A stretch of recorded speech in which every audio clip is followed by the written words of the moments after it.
Jamaah. Oh jamaah.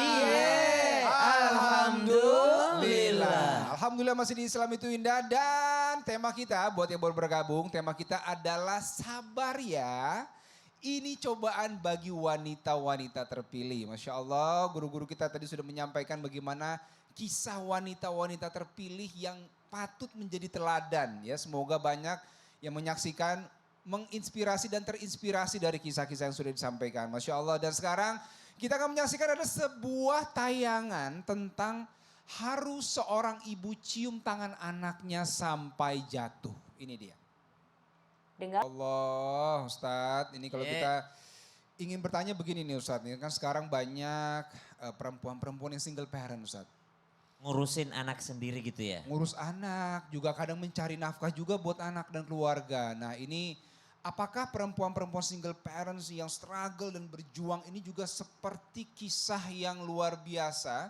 Ya kalau kita tahu Siti Maryam ya kan juga sendirian dan berjuang dan sebagainya. Tapi kalau kita relatekan dengan keadaan sekarang nih Ustadz. Akhir zaman ini memang kita tahu ya tantangan dan lain sebagainya berat sekali. Bagaimana perempuan single parents tetap menjaga kehormatannya dan dalam Islam seperti apa arahannya? Silakan Ustadz. Terima kasih Mas Dude, tabe guru kami Ustaz Maulana Habib Utsman, para alim ulama yang dimuliakan Allah Subhanahu wa taala. Wanita mulia selanjutnya yang akan kita bicarakan adalah wanita yang disebut namanya dalam Al-Qur'an, bahkan ada satu surah dalam Al-Qur'an khusus tentang namanya yaitu Maryam. Maryam bintu Imran yang akhirnya melahirkan seorang nabinya Allah yaitu Nabi Isa alaihi salam. Apa kelebihan Maryam ini? Maryam itu adalah seorang yang masih dalam kandungan sudah didoakan oleh bapaknya. Inni u'idzuha bika wa dzurriyyataha minasyaitonir rajim. Kata Imran, ayahnya Maryam, ya Allah aku memohon perlindungan kepada istriku ini Hanna ini dan juga yang ada di dalam kandungannya dari godaan syaitan yang terkutuk. Jadi dari awal sudah didoain oleh orang tuanya. Lahir lagi ternyata perempuan. Tapi walaupun perempuan tetap dijadikan seorang ahli ibadah oleh ayahandanya. Maka para wanita yang dimuliakan Allah Subhanahu wa taala, gendermu tidak menghalangimu menjadi seorang ahli ibadah. Mungkin di luar sana ada yang mengatakan perempuan tidak boleh azan, perempuan tidak imam, perempuan tidak jadi ini, perempuan ini. Tapi itu tidak menghalangi kemuliaan seseorang di mata Allah Subhanahu wa taala. Wa man ya'mal minas salihati min dzakarin aw untha wa huwa mu'min. Siapa yang beramal soleh, baik laki-laki ataupun perempuan disamaratakan sama Allah Subhanahu wa taala. Yang penting ada apa? Wa huwa mu'min, sedangkan mereka itu beriman kepada Allah Subhanahu wa taala. Maka jaga ibadah kepada Allah Subhanahu wa taala. Kalau Ibunda Aisyah tadi dia sibuk dengan ilmunya. Kalau Ibunda Maryam alaihissalam ini sibuk dengan ketaatannya kepada Allah Subhanahu wa taala. Ketika mau melahirkan, beliau mengatakan, qala inni nadartu lirrahmani sawma wa lam ukalliman nasa thalatha layalin sawiya. Ya udah deh ya Allah, mulai hari ini aku tidak mau makan dan minum. Aku puasa, bahkan aku puasa dari ngomong. Berarti pelajaran apa yang penting untuk kita ambil? Gak usah banyak mengumbar-umbar derita, gak usah banyak menjual-jual derita. Ibunda Maryam tidak banyak menjual derita. Ibunda Maryam bahkan menahan mulutnya untuk ngomong kepada manusia. Subhanallah, tapi karena jarang ngomong sama manusia, Allah yang ngomong sama dia. Masya Allah, jangan mengumbar-ngumbar derita ya Ustadz. Curhat langsung ke Allah begitu ya Ustadz ya. Bersandar kepada Allah. Masya Allah, amin. Boleh tepuk tangan buat Ustadz Syam. Terima kasih buat ilmunya Ustadz. Kisah Ibunda Maria, Masya Allah ya. Semoga terus menjadi inspirasi buat kita. Dan sekarang kita masuk ke segmen curhat dong Ustadz. Iya, kami curhat. Baik, siapa yang mau curhat Bu? Siapa yang mau curhat angkat tangan. Kita ke sebelah sini, silakan Ibu, boleh. Di situ aja Ibu, saya ke sana. Iya, silahkan Ibu sebutkan nama dan apa yang mau dicurhatkan. Assalamualaikum warahmatullahi wabarakatuh. Waalaikumsalam warahmatullahi wabarakatuh. Saya Ibu Yusmarwati dari Majelis MK JRI Cisarua Bogor. Baik. Boleh tepuk tangan. Ibu akan curhat ke Ustadz Maulana dan juga Habib Usman ya. Ibu silakan, Habib izin. Silakan Ibu. Saya mau bertanya Pak Ustadz. Ini kan saya seorang janda. Saya duda. Dan beliau dude. Saya Dude Bu. Gini Pak Lanjut Ustadz, Ibu. ada yang mempunyai hutang kepada Jangan saya. di sini. Ya, ada. Nah, supaya jelas suaranya Ibu. Ya, Eh, silakan. yang mempunyai hutang beberapa orang, tapi dia yang satu aja yang dibahas ya. Nah udah beberapa tahun dia datang ke rumah saya. Alhamdulillah. Saya pikir mau bayar hutang. Oh, Ternyata dia mau bayar hutang sepertiga minta dilunas. ih, enak aja. Terus saya kan masih membutuhkan uang itu soalnya anak saya masih ada yang dalam pendidikan. Nah itu belum saya ikhlaskan. Terus gimana itu saya Pak Ustadz berdosa atau bagaimana gitu. Baik Ibu, jadi Ibu ada orang berhutang ke Ibu nih. Iya. Ya beberapa, tapi satu datang minta, dia hanya bayar sepertiga dan minta dilunaskan. Iya. Waduh Masya Allah, baik Sedangkan silakan. dia orang inilah orang punya kata tetangganya membangun rumah lagi, bangun rumah lagi. Oh, itu pelit. Iya. Begitu, silakan Habib, langsung Habib, jawab Habib. Bismillahirrahmanirrahim. Allahumma salli ala sayyidina Muhammad wa ala ali sayyidina Muhammad ad-din. Utang itu wajib untuk dibayar. Kalau dia tidak mau bayar hutang, dia berdosa seumur hidupnya. Dan bahkan Rasulullah SAW tidak mau menyolati mereka yang punya hutang. Jadi waktu zaman Rasulullah ada salah satu sahabat Rasulullah berpulang ke rahmatullah. Dan Rasulullah SAW bertanya apakah dia punya hutang. Dia memiliki hutang ya Rasulullah. Ketika Rasulullah mau bangun, duduk lagi. Berarti Rasulullah gak mau nyolatin orang atau manusia yang masih punya hutang. Karena dia masih tergadaikan. Dan ketika salah satu sahabat mengatakan bahwasanya apa? Ya Rasulullah aku jamin hutangnya. Maka Rasulullah bangun dan menyolatkannya.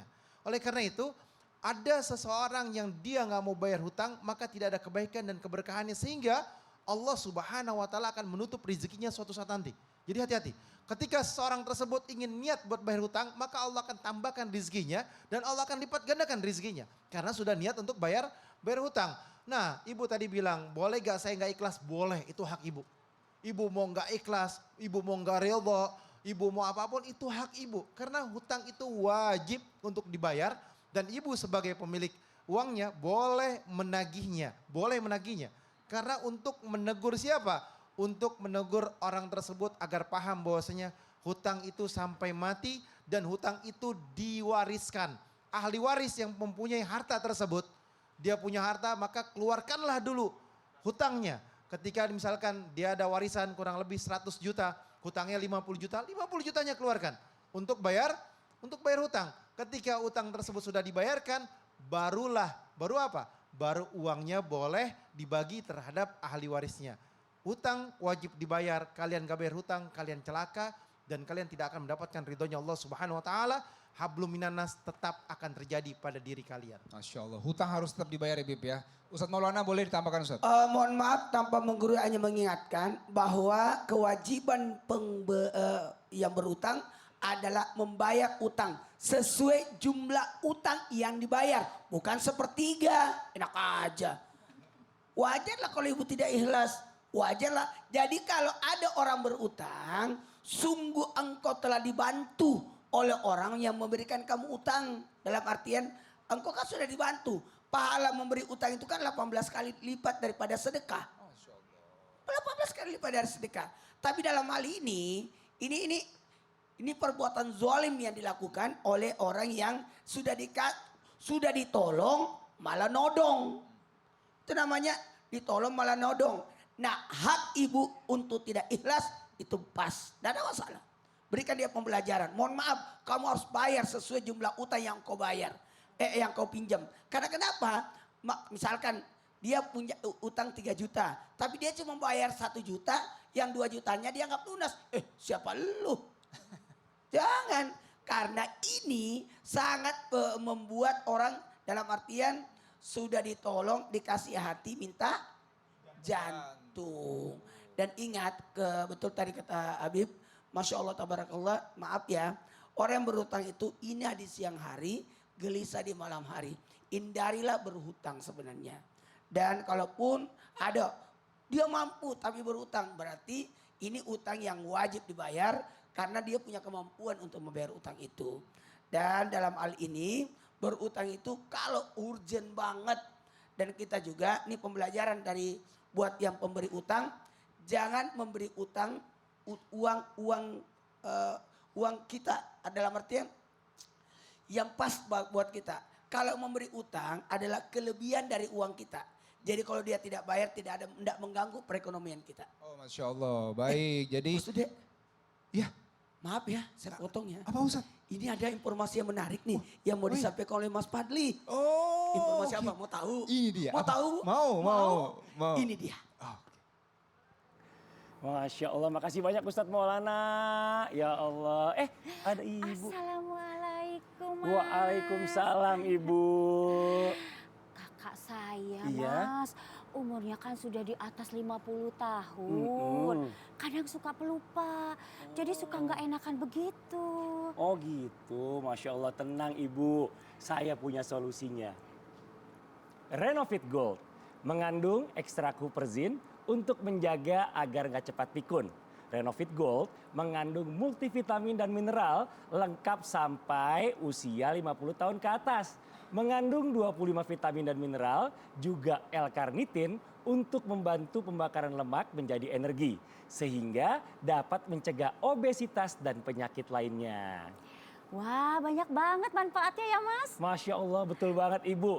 Renovit Gold juga mengandung beta-karoten dan lutein yang menjaga mata tetap sehat. Melindungi mata dari penuaan dan paparan cahaya berlebih dari sinar matahari, cahaya handphone, TV, dan juga mencegah mata lelah dan kering.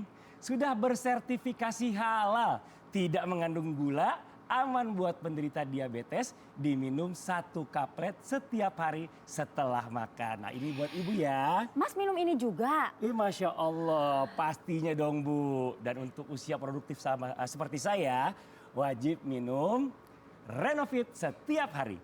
Lengkap dengan 26 vitamin dan mineral untuk menjaga kesehatan dan daya tahan tubuh.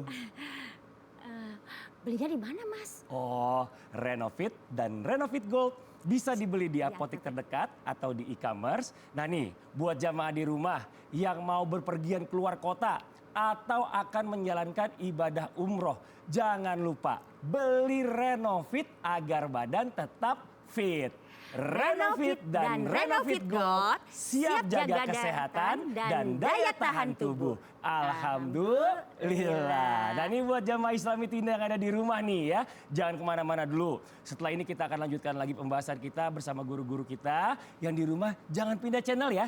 Tetap di Islami Tinda. Jamaah, oh jamaah. Alhamdulillah.